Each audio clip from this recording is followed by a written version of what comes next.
هنعمل مع بعض النهاردة حاجة اسمها اتنين في واحد. اتنين في واحد يعني هنعمل بتتبيلة واحدة حاجتين، هنعمل الشيش طاووق وهنعمل كمان شاورما الدجاج. سهلة جدا، والتتبيلة هنعملها بطريقة جميلة جدا. التتبيلة بتاعتنا معانا اهي هتكون عبارة عن ايه: علبة زبادي، معلقة ملح كبيرة، معلقة فلفل اسمر صغيرة، وكمان عصير ليمون وبشر ليمون ومعلقتين خل ومعلقه بابريكا حلوه ومعلقه كركم. هنقلب التتبيله دي كويس وناخدها ونحطها على ايه، على الشيش طاووق وعلى الشاورما.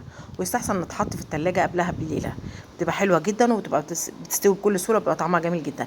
ما امكنش نعملها نص ساعه ونركنها ونبدا بقى نعمل الخطوات اللي جايه كلها، بيبقى سهله جدا. دي بتوفر علينا حاجات كتير جدا. يلا مع بعض نشوف الخطوه الجايه.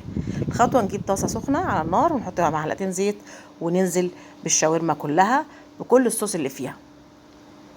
لما ننزلها نفردها في الطاسه كويس جدا بمساحات واسعه، وما نقعدش نلعب بيها بكتير بالشوكه ونقلب كتير عشان ما تنزلش ميه. في حاله ان هي لو نزلت ميه بنسيبها تشرب ميتها، وبنبقى توصل معانا لدرجه التسويه دي. هي دي درجه التسويه اللي احنا عايزينها. بعد ما بتستوي بنحط عليها رشه بقدونس وبنركنها على جنب ونشوف الخطوه الجايه. طاسه برضو على النار سخنه فيها زيت، ونبدا برضو بالشيش طاووق بقى هنا بنفس التتبيله بتاعته وبنفس الطريقه، نحطها وما نقلبش كتير ونسيب مسافه واسعه لحد ما توصل معانا لدرجه التسويه دي. بنبدا معانا مكعبات بصل بقى زي الشيش طاووق بالظبط، بنبدا نحطها، وكمان بنحط كمان معاها فلفل الوان احمر، اي بقى نوع فلفل انتوا عندكم موجود، فلفل رومي اخضر زي ما تحبوا، فلفل الوان، اي حاجه بقى بتكون موجوده عندكم. وهنا هنحط كمان فلفل رومي اصفر، وكمان هبدا احط كمان فلفل حار، ونتبلها بقى معلقه ملح ومعلقه فلفل اسمر، لان احنا كده كده متبلين الشيش طاووق. دي التتبيله دي بس هتكون عشان الخضار. بنسيبها بقى على النار تاخد السوا بتاعها لغايه الخضار ما يتدبل. اللي حابب بقى يعمل نفس الخطوات ديت في سيخ شيش طاووق ويسويها في الفرن مفيش مشكله خالص، بس انا عشان هعمل الشيش طاووق والشاورما سندوتشات فبعملها بالطريقه دي، فبتكون طريقه سهله جدا وسريعه. واللي حابب يعمل شيش طاووق يعملها بالطريقه دي بتبقى اسرع وجميله.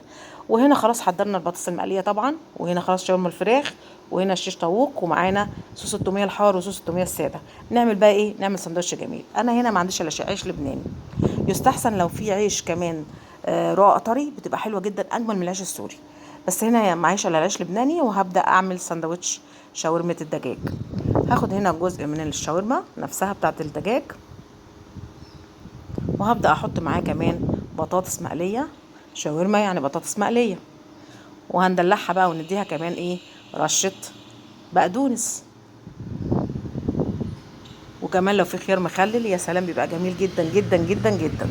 هنحط كمان هنا صوص التوميه اللي هي الساده، وصوص التوميه الحار هنحطه بقى على ايه، على الشيش طاووق. هلف بقى السندوتش لفه حلوه قوي كده، واقول لكم بقى ايه، اتفضلوا بقى اخر جمال بألف هنا. نبدأ بقى نعمل ايه، العيش الفينو، نعمل سندوتشات الشيش طاووق والشاورما، وحاطه كمان هنا عليهم صوص التوميه الحار.